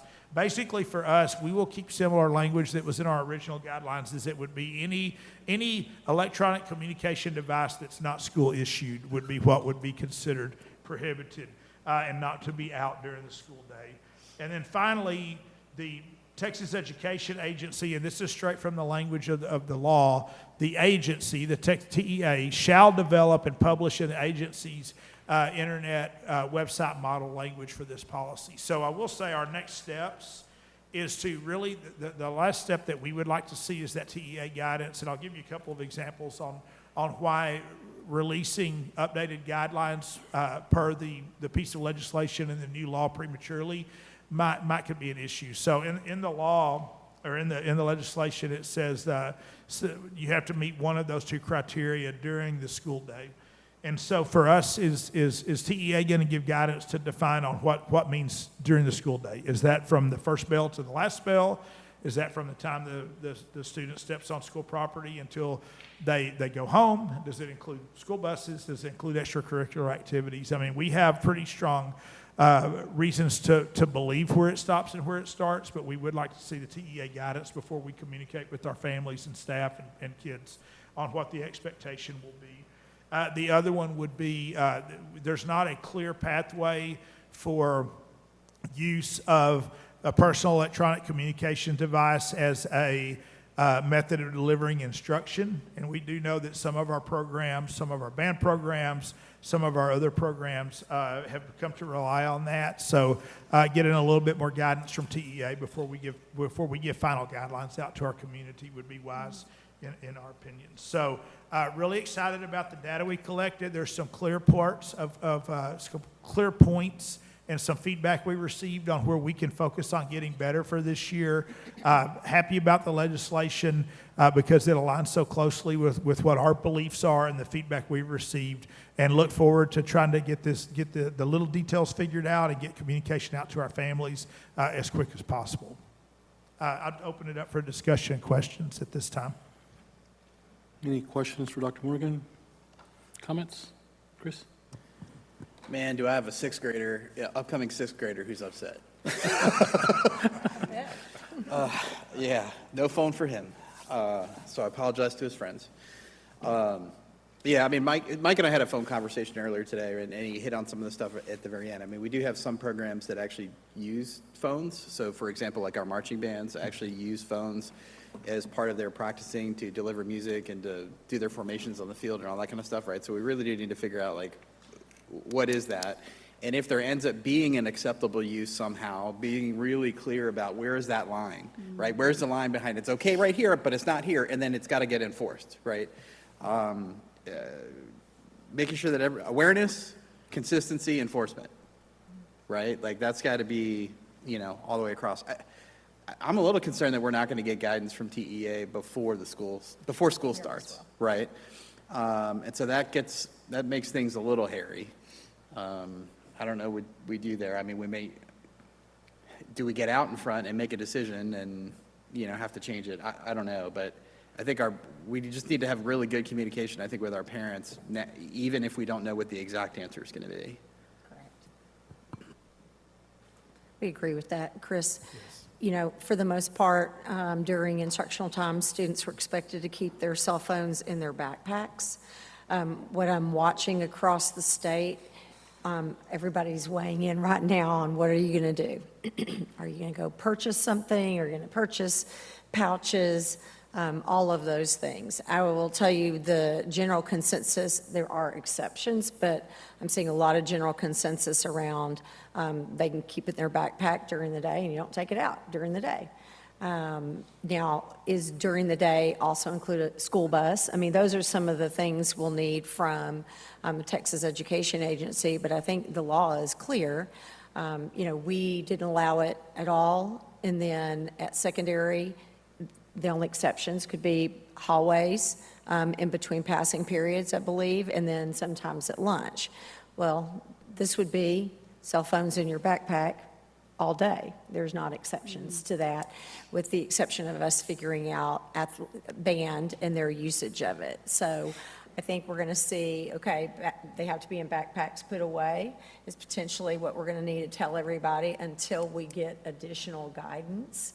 But those are the things we're talking about, and we'll make sure. I think we did a really good job. I'm incredibly proud of Mike and team of communicating it. I thought that data was really strong, and we'll make sure when we land this that we clearly communicate that before school starts. To be clear, and one thing I failed to mention is the exceptions that are included in legislation are very similar to the other exception. We said for instructional use was an exception that we had that's not included, but it's also if it's part of a student's IEP or needed for a health or medical reason or prescribed by a doctor would be some reasons that the state would allow some access, limited access to that personal electronic communication device. So that was clear in there. What it didn't seem to allow for in the new law was to use it for instructional purposes, like with the marching band and some of our other programs that could go that direction.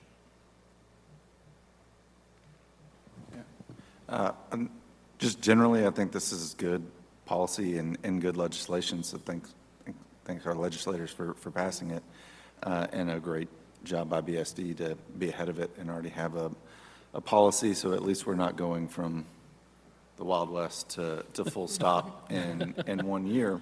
And I'm excited to see the outcomes. Other states that have implemented similar legislation have seen positive student outcomes from socialization to academic integrity to academic success. So I think this will be great. I think we have, certainly understand the parent concern in emergencies, but I mean, we have an amazing crisis communications team, and really that's who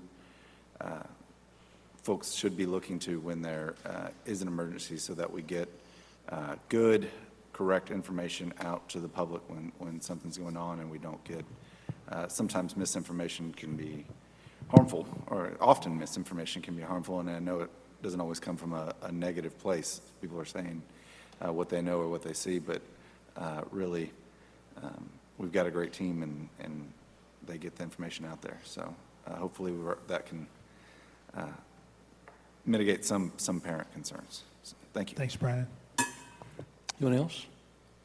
Just a quick question. Yeah, sure. I have a quick question. So I understand and respect the decision to hold off on the communication to parents because we want to be accurate. But at least I think to Brandon's point, I'm glad we are ahead of the game, that we're not starting from ground zero. So super proud and thankful for all the work that y'all have been doing, and great report tonight. So what about our teachers and staff now? Are we going to kind of get ahead with them, at least give them the heads up?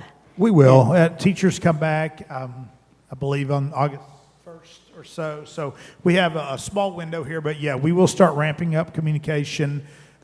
We could, on general expectations are pretty easy. There's just some of the finer points Right. that we want to make sure that we have every detail crossed out. But yeah, we'll start ramping up communication as we get teachers returned a couple weeks ahead of time for parents, and maybe we get some guidance sooner than what they initially said. I do think that to the defense of TEA, there were over 100 pieces of legislation, and they're going to have to weigh in on guidelines for a lot of those.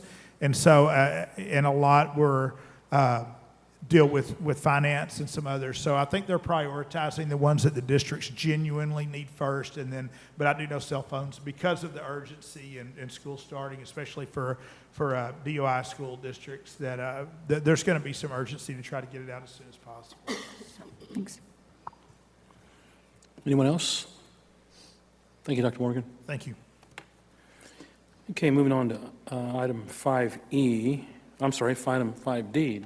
Superintendent's report, Dr. Golden. Yes, thank you so much. So I'm just going to hit some highlights since the last time we saw each other in a board meeting. And as Dr. Morgan just said, we have teachers that will be back August 1st. We've had staff busy working all summer long to ensure that our campuses are ready to go, our buses are ready to go. And so just a quick shout out again to our custodial staff, our auxiliary staff. I know we highlighted our custodial staff this evening. They are so integral to achieving the vision in Belton ISD. We had a leadership retreat recently, and it is every person's job in Belton ISD all pulling together in the same direction for us to achieve the vision before you. And we just have an incredible auxiliary staff and team, and thank them so much for what they've been doing all summer to get us ready to go. We recently held two fantastic events. One was our launch to the year with our campus and district leadership team, where we brought campus administrators, district administrators together to really focus on, and you see in the background on the left-hand side, we talk about it takes leadership to lead the journey. Leadership matters. We know that leaders in our district, to achieve our work, we through stakeholder input said they have to be able to build culture, have to be able to empower people, and have to be able to pursue excellence. And there are leadership competencies behind those words, and we dug in deep into those competencies and really coming together to ensure that we're equipping ourselves as leaders and each other to really lead the journey. And then We also had an incredible safety summits, student services summit, where we brought together our principals, assistant principals, counselors.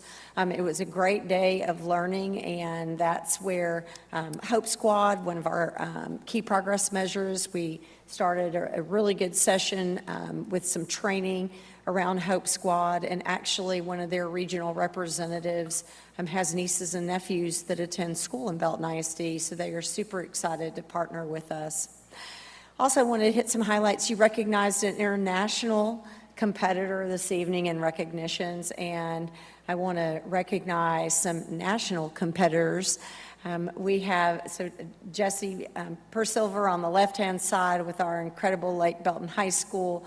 We had a robotics team that competed in nationals, recently. I want to read this, make sure I get it right.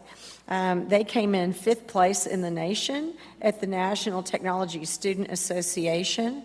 They were the only Texas team to be in the top 10.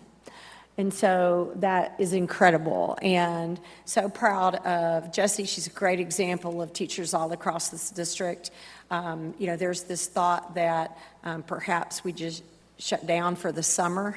Of course, a lot of our administrators work year-round, but we also have teachers that are working year-round, and she is really dedicated to our students, as many of our educators are. And then on the right-hand side, that's our incredible Belton High School teams work.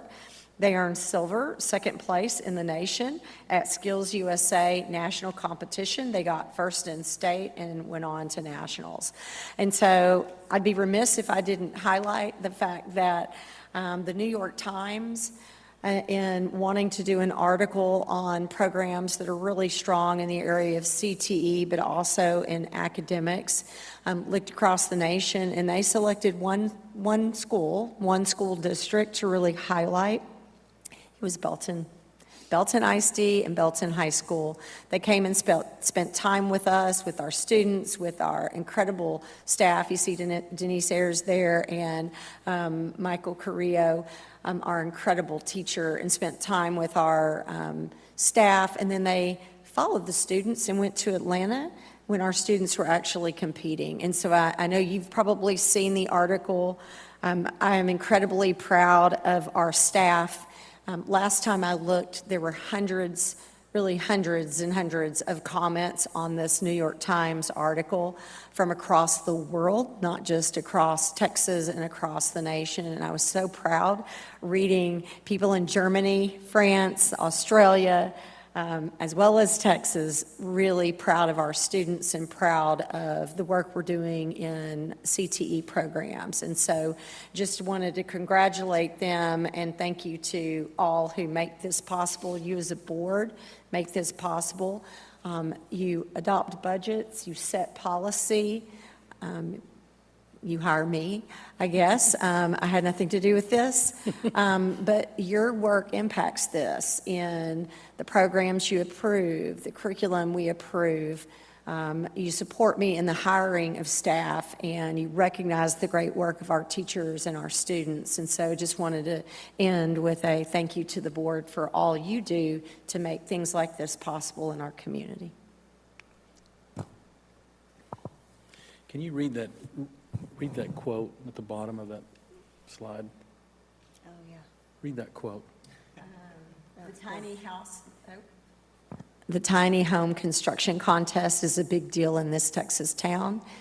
It says a Texas high school has won more championships in mock tiny home construction than any other school in the country. Could a team of rookies defend the title? And I think they did an incredible job defending the title. And what I also loved was while they were a little disappointed, they came in 2nd, they have a world and nation of cheerleaders out there that basically said, don't you dare be sad about that. What you did was incredible and we're proud. It's amazing.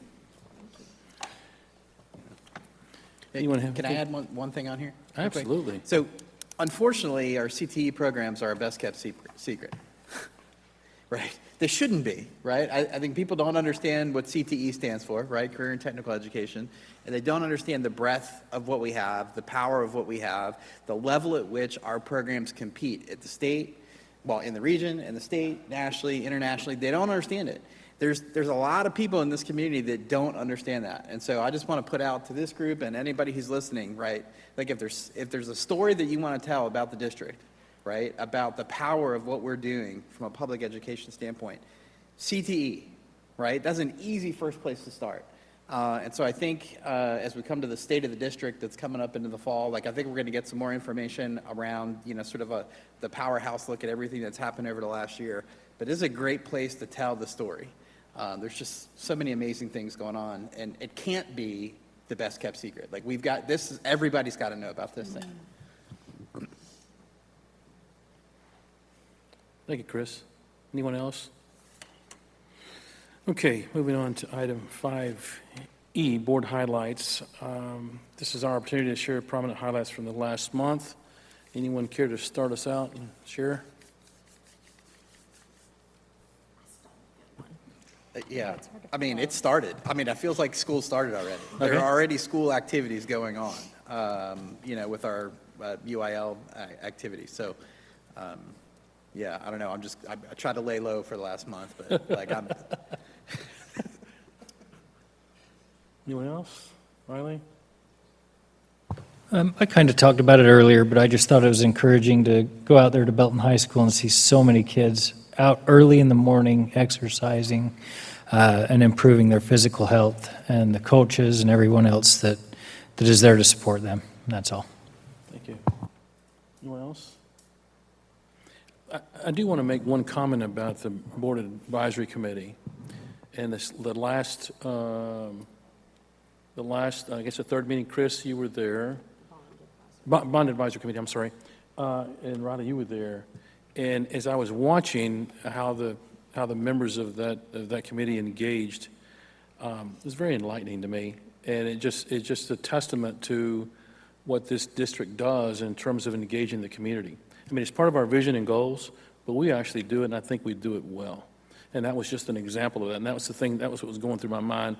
And Chris, at the end of the meeting, you thanked everyone there, but I think we need to thank everyone publicly for participating in that, because it's going to be some work that's going to be real important for us as we move forward in the district with things that we may need to do. So thank you, everyone that was involved with that, and great job, you and your administration, in putting that together and moving forward. So anyway, I just want to share that. All right, so let's move on to the consent agenda. Does anyone wish to pull anything from the consent agenda for discussion?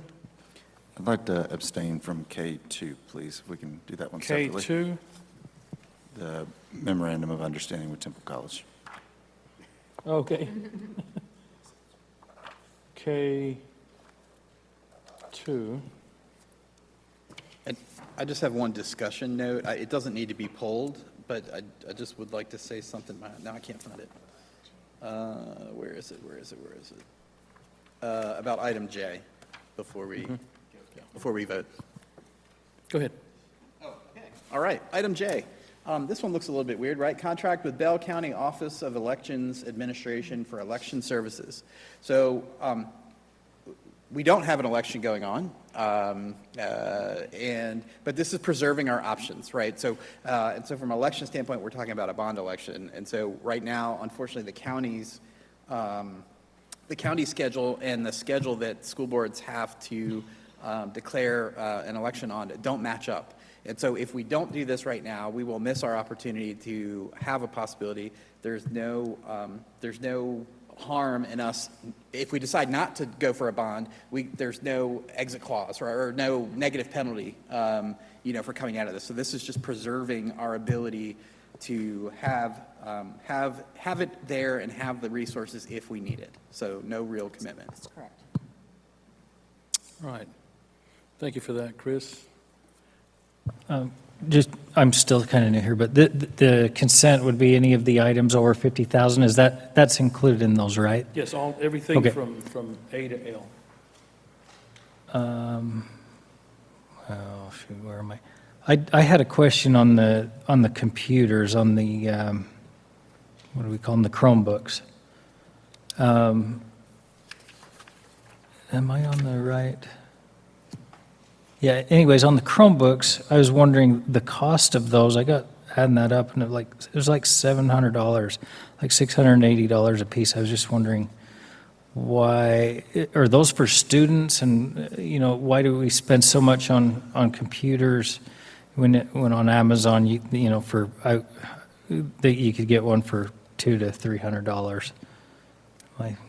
Okay. Shad is not here, so I'm going to do my best, and I'm looking to Frank, and he's going to walk towards the podium for me. These are actually staff refresh devices, and so we have to get appropriate pricing and bids for these devices. Do you want to talk about that process? So just for the record, Riley, which one is it specifically? Is it D? 3, 4, and 5, right? Are you looking at D, 3, 4, and 5? I know page 100 has it on there. Let's see. Is it D, 3, 4, and 5? Square staff is D3. D3 only? D3. Staff device refresh. CDWG?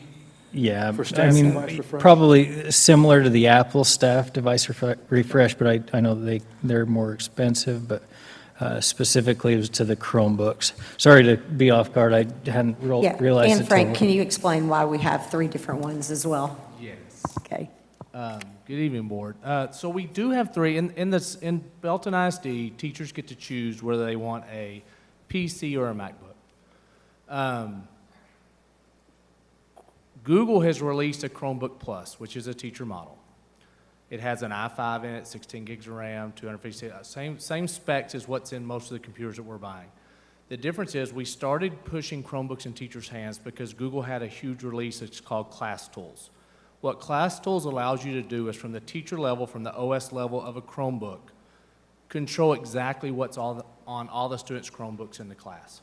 So what they're doing is, I want students to have access to Schoology, the assignments, and 2 other research sites.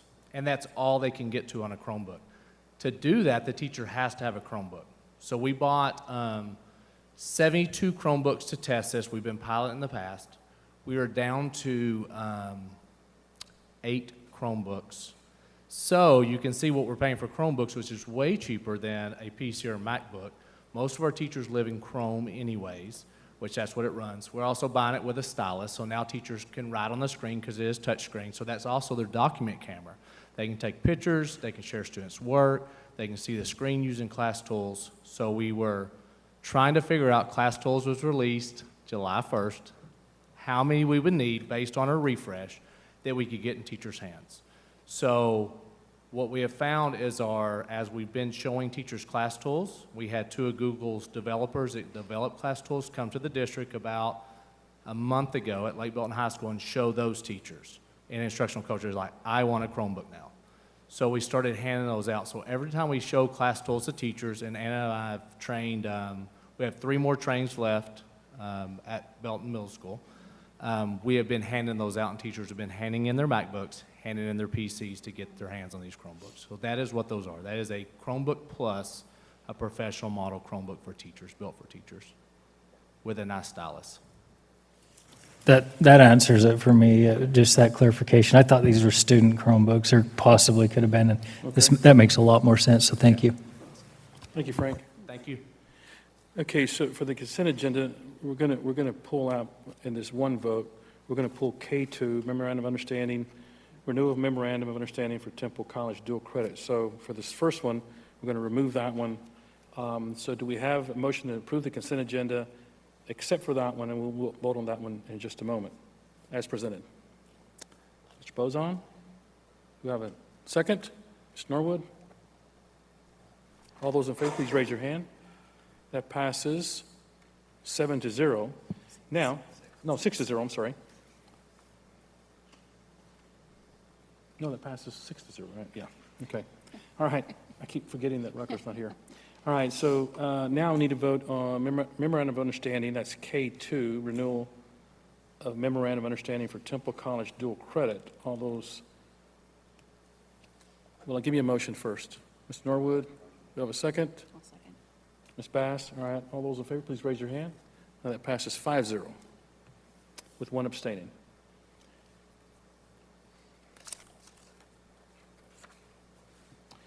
All right, moving on to public comments.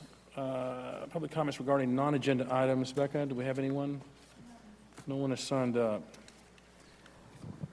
There being no public comments, moving on to the closed session, which is item 8 on our agenda. Closed session, Texas Government Code, subchapters D and E. The time is 8:16 p.m., and the board will now go into closed session for A, student disciplinary matter, Texas Government Code Section 551.082, B, personnel, Texas Government Code Section 551.074. 1, consider superintendent recommendation regarding termination of Prieto Giostino, term contract employee. And then item 8C, consultation with attorney, Texas Government Code Section 551.071.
The time is 8:43 PM, and the board will now reconvene in open session. All right, moving on to item 10, proposed termination of Belton Giustino, term contract employee. Is there a motion?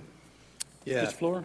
This is going to be a long one, so I'm going to read this. Mr. President, I move to accept the superintendent's recommendation to propose termination of Pietro Giustino's term contract for the 2025-26 school year, and further move that the record of this action reflect the following. Before voting on this motion, the board considered a draft letter to Mr. Giustino proposing the termination of employment. The superintendent reviewed with the board the reasons for making her recommendation regarding the employee, and the board considered the reasons and other information provided by the superintendent, and that by passage of this motion, the board directs the superintendent to prepare for the board president's signature a final notice of proposed contract termination for Pietro Giustino and ensure that the notice is delivered. Directs that the notice include the time limitations and procedure for requesting a hearing before an independent hearing examiner as required by the Texas Education Code. Directs the board president to notify Eichelbaum, Wardell, Hansen, Powell, and Munoz PC of this action and request the firm to take whatever actions are necessary and propose in support of these proposed actions. Directs that a copy of this motion be attached to the minutes of the meeting along with the final notice of proposed termination sent to Pietro Giustino. Do I have a second? Mr. Norwood? All those in favor, please raise your hand. That passes 6-0.